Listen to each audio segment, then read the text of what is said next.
Hi, Tim. Welcome to Autism Knows No Borders. So, Tim, please introduce yourself. My name is Timothy Boykin. I am 21 years old. I have Asperger's. I am an author, singer, writer, activist, and I am a current college student. Thanks. So, Tim, you were diagnosed with autism when you were 4 years old. Yes. And when did you find out about your autism? I believe I found out around when I was 10 years old. I remember it being the fourth grade, and I would ask my mom, why do I have to go to special classes?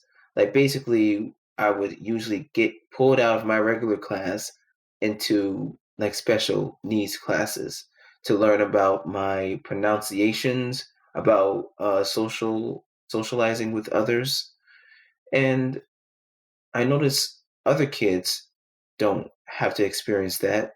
So I asked my mom, why do I have to go to special classes?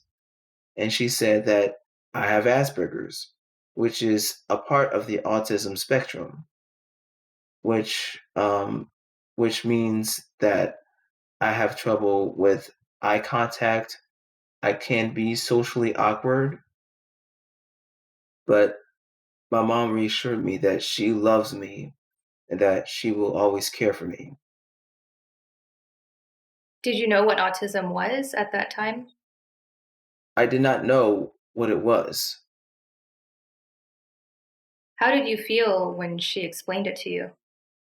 Honestly, with my 10-year-old mind, I felt bad because I would usually get bullied a lot and kids would call me the R word. So, other kids were already making fun of you. Yeah, So, after your mom had that talk with you, did you feel any different about yourself? like I felt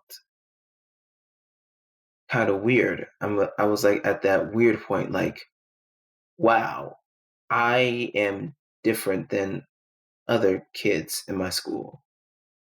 But later on, I found out that my difference is is really nice because I realized that I am very I am very smart. I can do the things that other kids can do. I am very nice to others. I started to look at the good side of everything. Maybe I'm different than others, but I'm like I'm like having straight A's in my classes. What was it like for you in school? Did you have any friends? Yes, I had some friends, and I even have a good amount of associates. How did you deal with the bullies? I dealt it by standing up for myself, and I don't mean like fighting. I could just like tell them off, or if it gets too bad, I just tell the teacher. Mhm. What would the teacher do? The teacher would usually punish the kid, and maybe things will stop. Like it really depends on like different situations. Mhm. I remember one kid calling me a snitch after telling the teacher on him. But there was a one time in high school where a kid was visibly bullying me, and I told the teacher what happened, and she was there to see this, and she was like, well, I don't know, if I send this person out, then I will not have like a clean record on the nicest class. And I was thinking to myself, you're not going to do your job just for reputation. And like no diss, but it's kind of messed up. Mhm. So what happened in that situation? Um I just asked the teacher if I could like take a moment, and I I took a moment. I was like thinking to myself, Wow.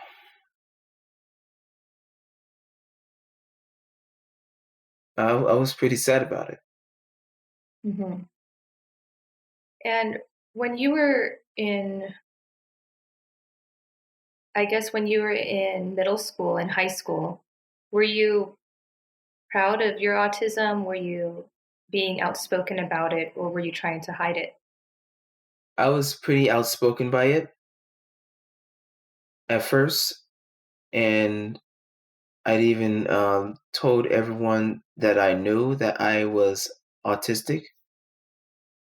But sadly, the bullying continue on being a part of my life. Hmm. The bullying really never left. Are you bullied now too in college? Nope, which that is awesome because it's just a lot of people from different backgrounds trying their best to succeed in life. When you were in high school, how did you socialize with your friends?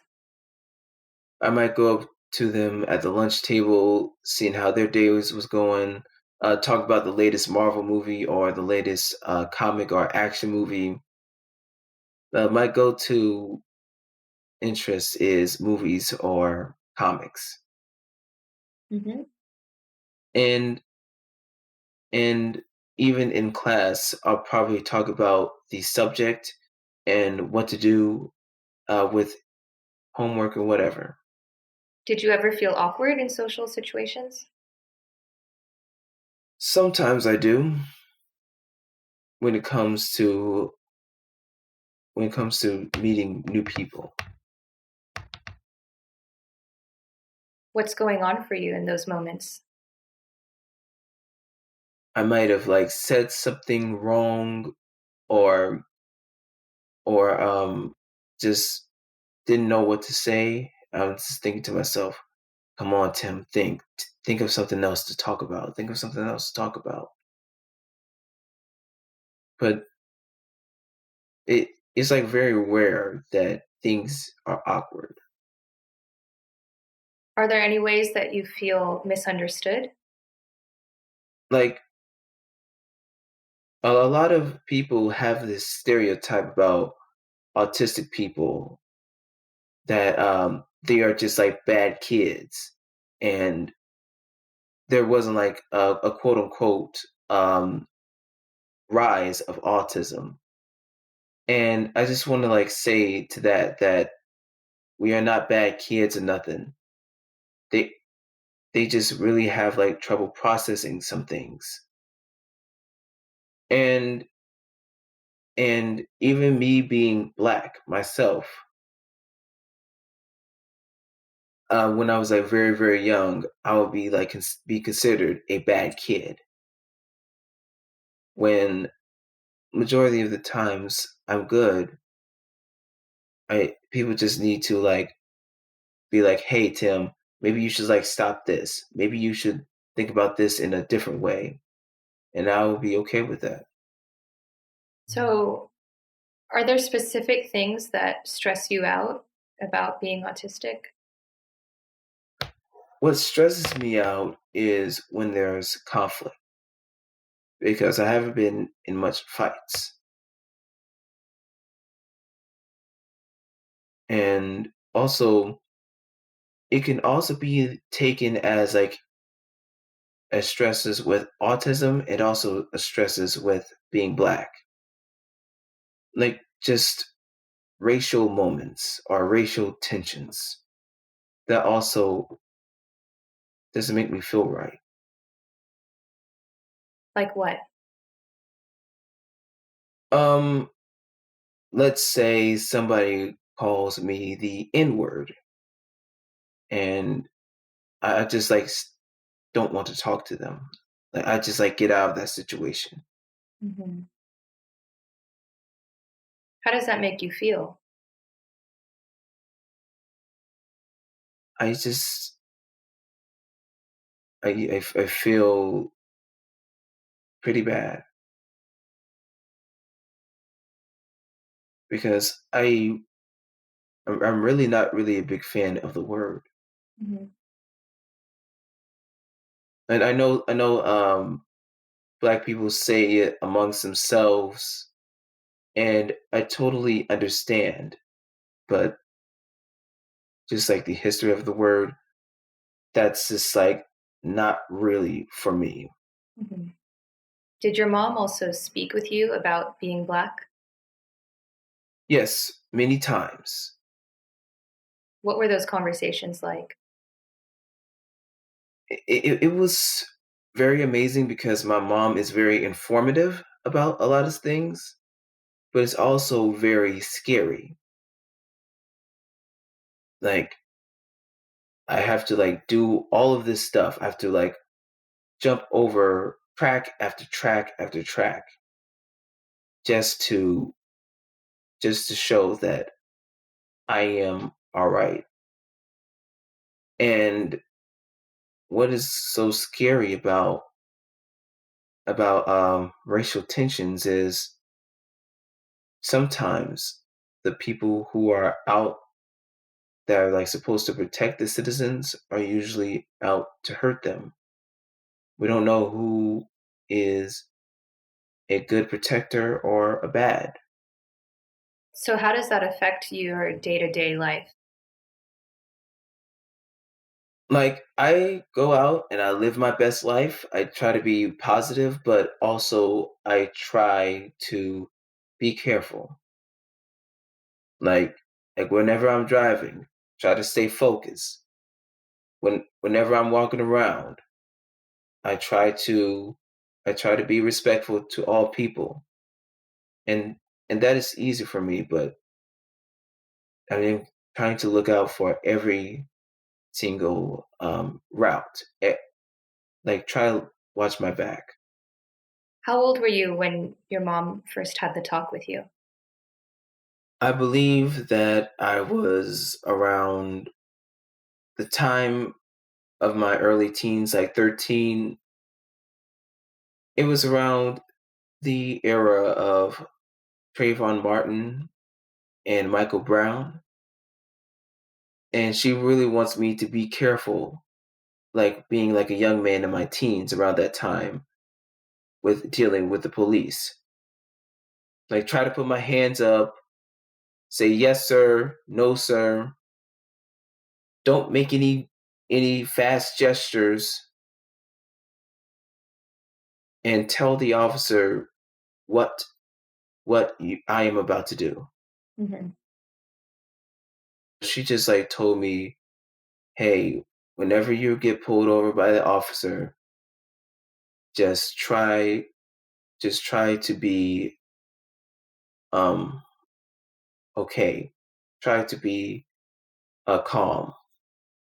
Yeah, unfortunately, people with autism have a higher chance of having encounters with law enforcement.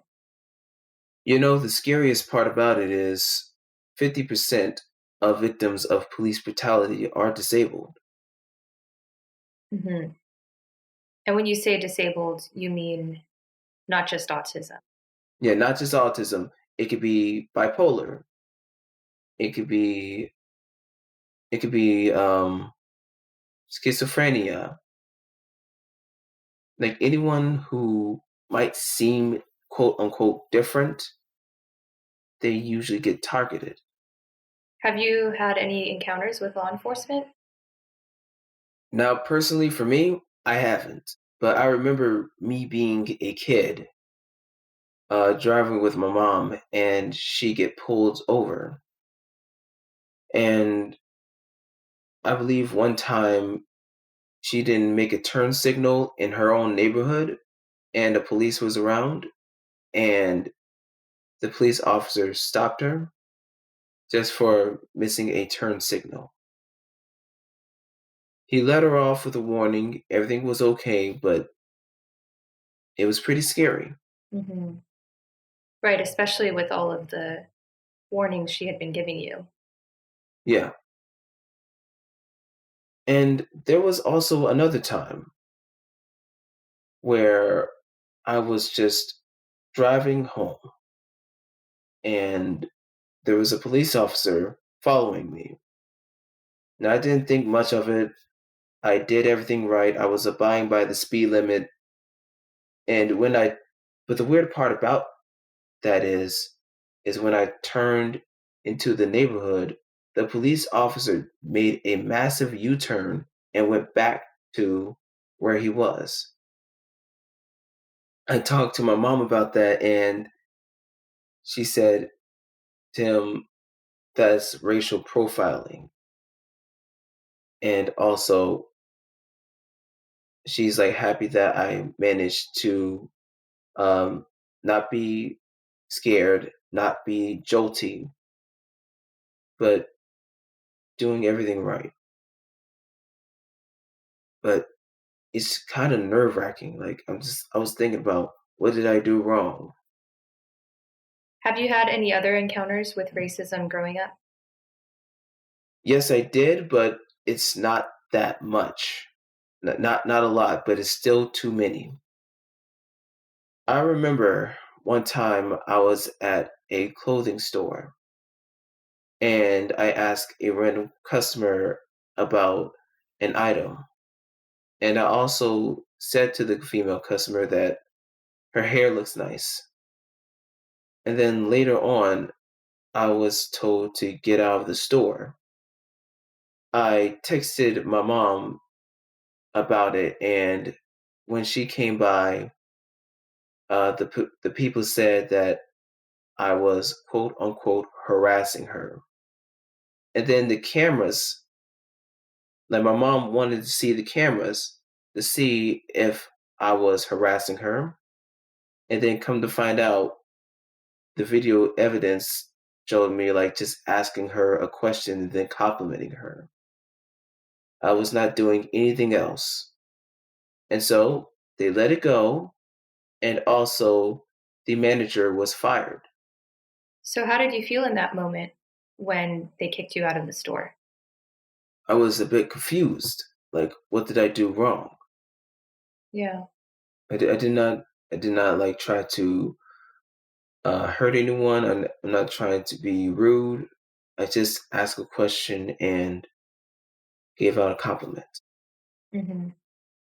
And there was like another time where I was talking to a friend on the phone, and she calls me the N word with the A at the end. And I know it's like a term of endearment in like the black community, but still, I don't want to be called that. No. And I corrected her very quickly. That you don't call me that. And I hung up the phone. Are you usually good about letting people know what you want and what you don't want? Yes, I do my best to be as clear as possible. And not really like that bad of problems recently with communications. Have you always been good at communicating? When I was very young, I wasn't really good at communicating. But now over the years I've gotten better and better. So, Tim, you're graduating from college next year. Yes, I am. That's exciting. Yeah, with my bachelor's in theater and arts and and also public speaking. What has college been like for you having autism? At first, it was kind of hard because I have to deal with being with myself, but eventually, with the grace of God, my family having my back, I was able to get things done. And also, I found that some of the work is hard in college, but if I put in the effort in asking for help, no matter if it's from peers or from the teacher, I will be successful. Yeah. Don't be afraid to ask for help when you need it. Yeah. And that's what I said in my book, Timster's World. So, what makes you so special? We are not anything without the help of others. Yeah, so tell us about your book. You don't mind if I bring it out, right? No, please do. Yeah. Timster's World. So, what makes you so special? Cool. Did you draw that yourself? Yes, I drew that when I was a kid. Can you describe the cover for listeners who can't see it? So, in this cover, is just a picture of me in a red shirt and the world as like my background. Cool. So what's the book about? The book is about three different chapters in my life. One is about getting better at my grades and trying to get help from my mom. The second one is about standing up to bullying and making friends. And the third one is about me learning that I have Asperger's and learning who I truly am. Like, I love to sing. I love to be friendly. I love peace. What inspired you to write the book? It was after me learning that I had autism. I I was like pretty sad at the time, but my mom noticed that I learned how to write great stories. She also know that I love to draw, and she asked me, "Hey, want to write a book?" And I was like, "Yeah, What message do you want people to get from that book? love who you are. No matter who you are in this world, you are special. Yes, there might be trials and tribulations, but you have the strength to get over them, either if it's by yourself or with other people helping you." And Tim, you also are an influencer on TikTok. You have almost 40,000 followers. Yeah, I'm at like 39.9K right now. What kinds of videos do you post? I post stuff about autism. I post funny videos. I post videos of me singing, sometimes serious stuff, just whatever I feel, I put down. What kinds of videos about autism? No matter if it's funny videos or informative videos, I just want to shine a positive light on it and show that we can be fun, we can be energetic, we can be just an all out good people and also wonderful. Mhm. What have you learned about yourself from doing these TikTok videos? I am really good at being on camera. And what I also learned is basically that there are like not a lot of people of color with autism or being on the autism spectrum that are brave enough to actually say what they feel. And I know that there are some, but I noticed that there's like a lot of people DMing me saying that I was their inspiration.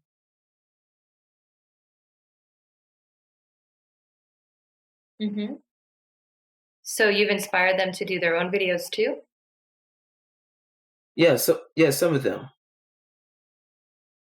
And some people did their own videos before me, but there's like a lot of people who really just love my videos and make them have like a good day. Mhm.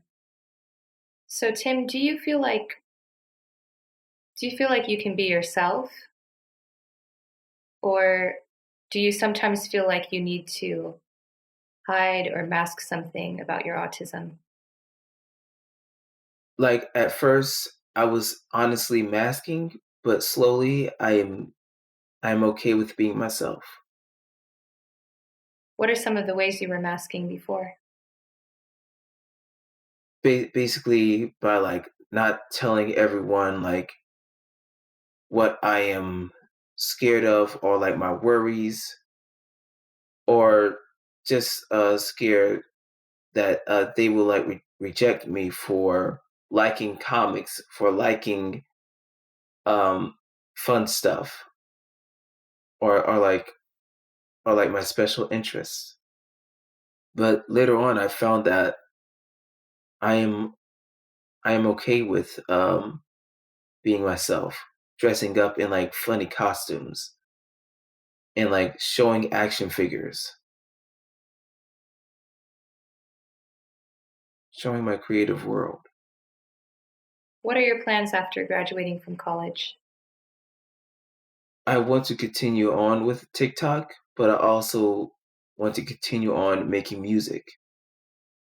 And I have been making music when I was a kid and even like performed at different places, either by myself or with other people. Like, for example, the Kansas City Boys Choir, which is led by Mr. Ali Robinson. But I also, right now, trying to mature my music, like maybe even like remix some songs. Hmm. What style of music is it? Pop, R&B, and there was one time that I reached gospel. Hmm. Do you write the lyrics yourself and compose the melodies yourself? Yeah, I write the lyrics myself, and sometimes I would get different people to make the music for me. Because like I had like a vision, like I wanted this song to be like dun dun dun dun dun dun dun, dun, dun, and other other people would do make the music. Hmm. Do you have anything recorded? Yeah, I have some stuff recorded, but I'm just like trying to find a good day to like release it out. Hmm. I even did cover songs. Hmm. Yeah. Do you want to give us a little sample? Okay. There is like a song that I made. Actually, it's my first song that I made called "We're So Amazing." Okay. Some people don't treat us the same because they don't know how we were made. Anything is possible in life because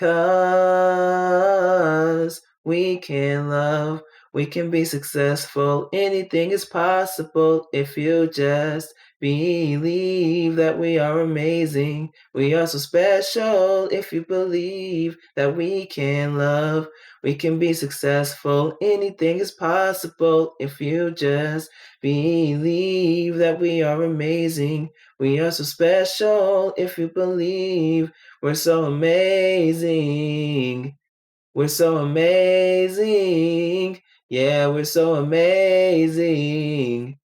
We're so amazing. Bravo. Thank you. Very cool. Did you take voice lessons? Yes, from many different people. Cool. You have a beautiful voice. Thank you. So, Tim, before we close out, is there anything else you'd like to add? Oh, yes. Have you ever seen the Snyder cut of the Justice League trailer? It was so awesome. I cannot believe that they're actually going to introduce Darkseid finally. Sorry, I'm not familiar, but maybe some of our listeners are. Oh yeah.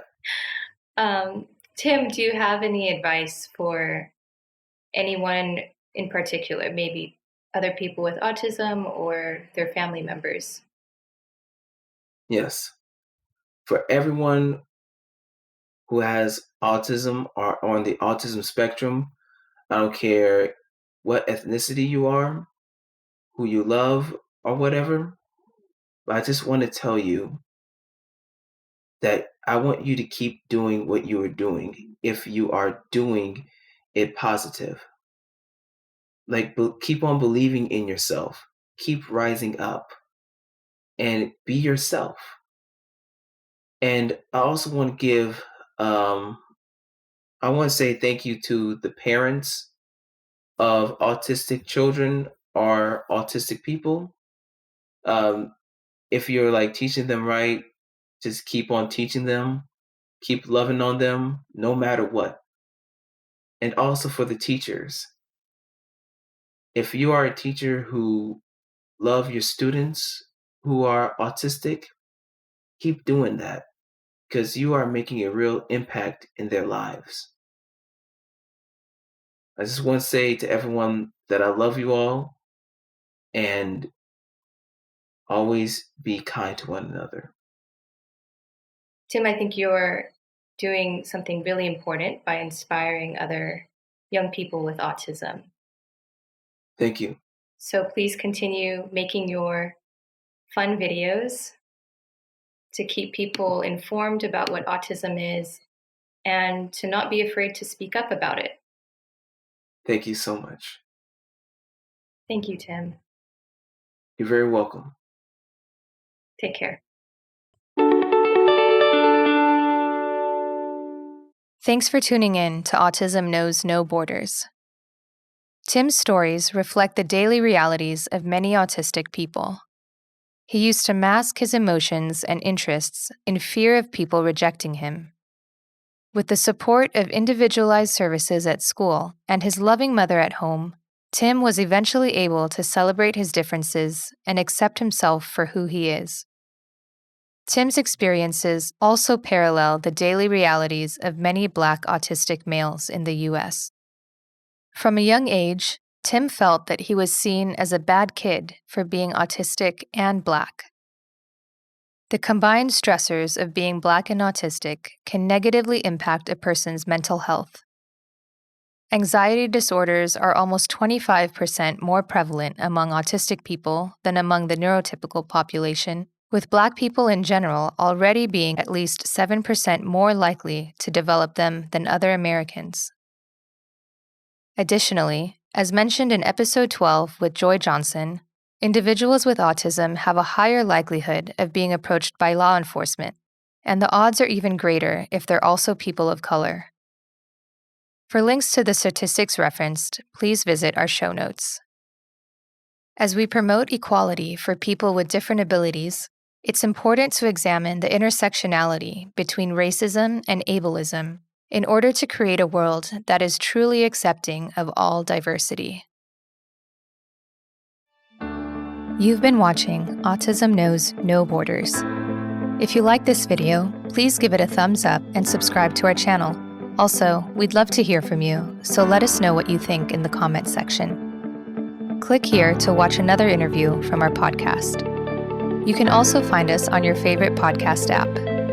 Tune in each week for engaging conversations of how people across the globe are inspiring change and building community. Thanks for watching. Take care.